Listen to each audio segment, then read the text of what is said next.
那么明了吧？咱们亚刚那边来就做来吧嘞，我是你们的凯奇老师。老师，我今天 video 里个 HSK 玩耶 Day 22ကိုသွားကြမယ်။ Day 22မှာ老师တို့ကသင်ခန်းစာကိုภาษาနှစ်ကိုအတူတူလေ့လာကြမယ်။第九课的第二篇课文，那第九课的第二篇课文呢，在哪里说的对话？在车站。车震车ဆိုတာလေးကကြတော့လို့ဆိုကကားကိုပြောတယ်ဘိန်းတက်ထားတဲ့ vehicle ကိုဆိုလို့တယ်震တစ်လုံးလေးကကြတော့လေ ZHAN ဆိုတဲ့အတန်နဲ့သွားမယ်这安ဆိုတဲ့အတန်လေးပေါ့လား震ဆိုတော့车震在车站震的ဆိုတဲ့စကားလုံးလေးတစ်လုံးနဲ့ဒီသူ့ဒီမတ်တက်ရက်ဒီဆိုတဲ့အဓိပ္ပာယ်အနေနဲ့သုံးတယ်ဒါပေမဲ့သူ့ကိုလို့ဆိုတော့ကနောင်းအနေနဲ့သုံးတဲ့အခါမှာမှတ်တိုင်ဘာမှတ်တိုင်လေးရှိမလဲကားမှတ်တိုင်တစီဆောင်နဲ့တစီကားဂိတ်ဘူတာယုံဒီလိုဟာမျိုးတွေကိုလို့ဆိုတော့က震လို့သုံးရမယ်ပေါ့နော်车震ကားမှတ်တိုင်မှာဘာပြောမလဲ那我们先看看生词我哈啦လေးကိုကြည့်အောင်第一个生词是自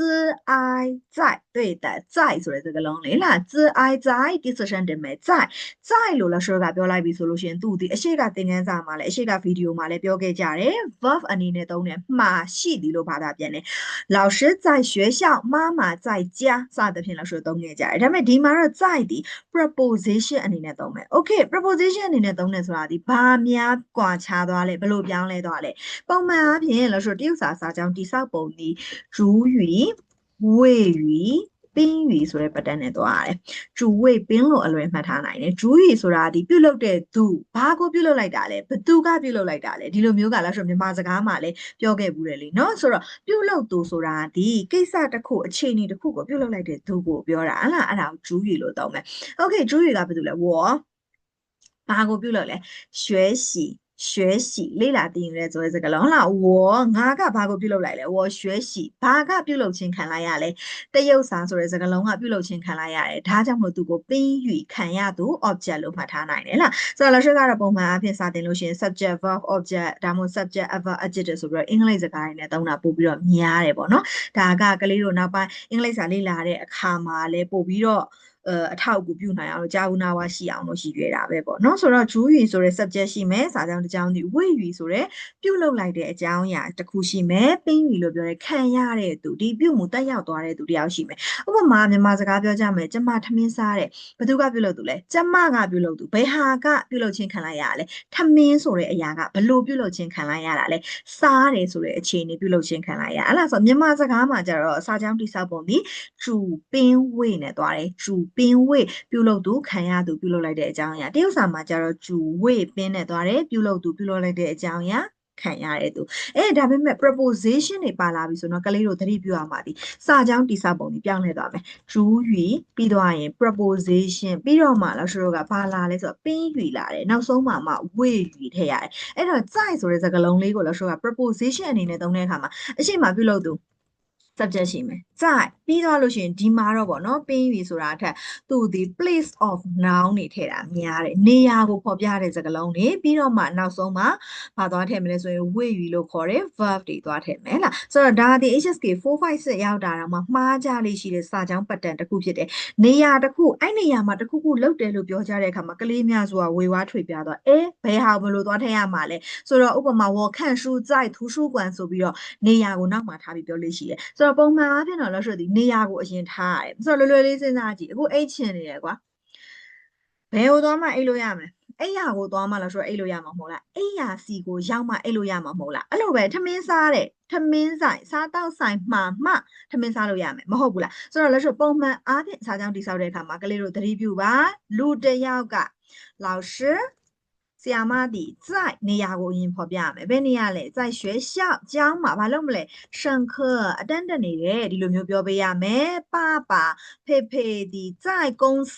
ကုမ္ပဏီမှာဘာလုပ်နေလဲ工作အလုပ်လုပ်နေတယ်ဆိုပြီးတော့ပဲလို့ဆိုတော့ဖော်ပြလို့ရမယ်လားဆိုတော့ဒီပတ်တန်လေးကိုမှတ်ထားပါပြီးသွားရင်ဒါလေးကို3ကျောင်းဒါမှမဟုတ်5ကျောင်းအချိန်ရတယ်တက်နိုင်တယ်ဆိုတော့10ကျောင်းအစားထိုးပြီးရေးကြည့်ပါဒါဆိုရင် grammar ပတ်တန်လေးပို့ပြီးတော့တိုးတက်လာလိမ့်မယ်လားဆိုတော့在ဒီသင်ခန်းစာမှာတော့ subject တယောက်ယောက်ဒီတနေရာရာမှာတစ်ခုခုလုပ်နေတယ်ဒီလိုပုံစံနဲ့သွားရမယ်เนาะ好那我们再看看下面是呢啊第三声တင်မယ်နာပြီးသွားလားမပြီးဘူးเนาะနောက်ထပ်မှာအဟွာရင်းလေးထည့်ထားအဲ့ရှာကိုလိပ်ပေးရမယ်နာနာနာဒီတန်းနဲ့သွားမယ်เนาะနာဆိုတာလေးဒီဘယ်မှာလဲလို့မေးတယ်ဟလားဆိုတော့နာဆိုတဲ့စကားလုံးလေးပဲ换言မပါဘူးဤရတဲ့မပါတဲ့စကားလုံးလေးဒီဘယ်လိုဘာသာပြန်ခဲ့လဲဘယ်ဟာလေးလို့မေးခဲ့တာဤရတဲ့လေးပါတယ်换言လေးပါတယ်哪ကကြတော့ဘယ်မှာလေးလို့မေးတာမေခွန်းစကားလုံးအနေနဲ့သုံးမယ်好那我们再看看下面是工作လို့လို့说ကသုံးလိုက်ပြီဆိုလို့ရှိရင်သူဒီ noun အနေနဲ့ကို verb အနေနဲ့ကိုသုံးလို့ရတယ် noun အနေနဲ့သုံးရင်ကြတော့အလုပ်လို့ဘာသာပြန်မယ် verb အနေနဲ့ဘာသာပြန်ရင်ကြတော့အလုပ်လုပ်ပြီလို့ဘာသာပြန်မယ်လားဆိုတော့ပုံမှန်အားဖြင့်တော့工作ဒီဘာတွေနဲ့တွဲပြီးသုံးလို့ရသေးလဲဆိုရင်有工作အလုပ်ရှိရဲ့没有工作အလုပ်မရှိဘူးဒါမျိုးလဲလို့ဆိုတော့သုံးလို့ရတယ်เนาะဟာဒါဆိုလို့ရှိရင်အဲ့ဒီ工作ဆိုတာလေးဒီ noun အနေနဲ့ verb အနေနဲ့ရောသုံးတယ်လို့မှတ်ထားမယ်နောက်ထပ်စကားလုံးလေးကကြာ儿子လို့လို့ဆိုကပြောလိုက်တဲ့အခါမှာသူဒီသားယောက်ျားလေးကိုပြောတယ်ဒါဆိုရင်သမီးမိန်းကလေးကိုလို့ပြောလဲ女儿对的很好女儿လို့လို့ဆိုတော့သုံးမယ်လား儿子ဒီသား女儿ဒီသမီးဒါဆိုရင်သားနဲ့သမီးဘယ်လိုပြောကြမလဲ儿女လို့သုံးလဲရတယ်လို့子女လို့လဲလို့ဆိုသုံးကြတယ်ဒီမှာသတိထားဖို့ကဟောဒီစကားလုံးလေးဒီ dissension နဲ့အတန်သွားမယ်子女ဒီလိုသွားမယ်เนาะဟာဒါဆိုရင်儿子ဒီသားကိုဆိုလို့ရတယ်နောက်တစ်စကားလုံးလေးကြည့်အောင်医院အောက်ကစကားလုံးလေးပါဆက်ကြည့်အောင်医生对吧医医院အောက်က医生ဆိုတော့医院လို့လို့ဆိုကပြောလိုက်လို့ရှိရင်院ဆိုတဲ့စကားလုံးကြီးဝင်းချံယုံဆိုတဲ့အဓိပ္ပာယ်နဲ့သုံးလို့ရှိရ医ဆိုတဲ့စကားလုံးလေးကကြတော့ပုံမှန်အားဖြင့်ဆေးပညာဆေးဝါးတက်ပညာနဲ့ပတ်သက်ပြီးသုံးကြရတယ်ဆေးရုံ医院လို့သုံးမယ်ဆေးရုံ医院လို့သုံးမယ်ဒါဆိုရင်ဆေးရုံမှာအလုပ်လုပ်တဲ့သူဒီ医生ဆိုတာဒီဆရာဝန်ကိုပြောတယ်ဟဲ့လားဆိုတော့ဟောဒီ ဆိုတဲ့စကားလုံးလေးပါပြီဆိုရင်သူဒီဆေးဝါးဆေးပညာနဲ့ပတ်သက်တယ်လို့မှတ်ထားနိုင်တယ်哈那我们一起来读一遍ဒါလေးကိုဖတ်ကြည့်အောင်跟老师读老师နောက်ကဖတ်ပါအောင်在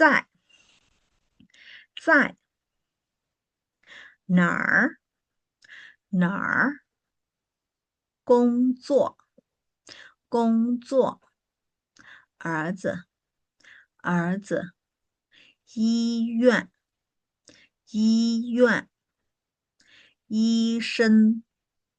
医生哈ဒါဆိုလို့ရှိရင်ဆိုဖတ်စာလေးကိုကြည့်အောင်你在哪儿工作我在学校工作你儿子在哪儿工作我儿子在医院工作他是医生你在哪儿နေရာပြပုတ်အရင်လာမယ်နော်ကလေးတို့ပြီးတော့မှ verb ကိုသွားထည့်မယ်နော်在哪儿ဘယ်နေရာမှာ工作အလုပ်လုပ်လဲ我在学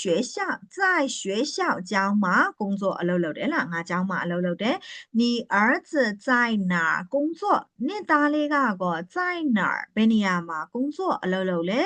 我儿子ငါရဲ့သားလေးက在医院နေရာပြပုံနော်在医院အဲ့ဒီနေရာကိုဖော်ပြပြီးမှအဲ့ဒီအလုပ်လုပ်ကြောင်းကိုပြောမယ်在医院工作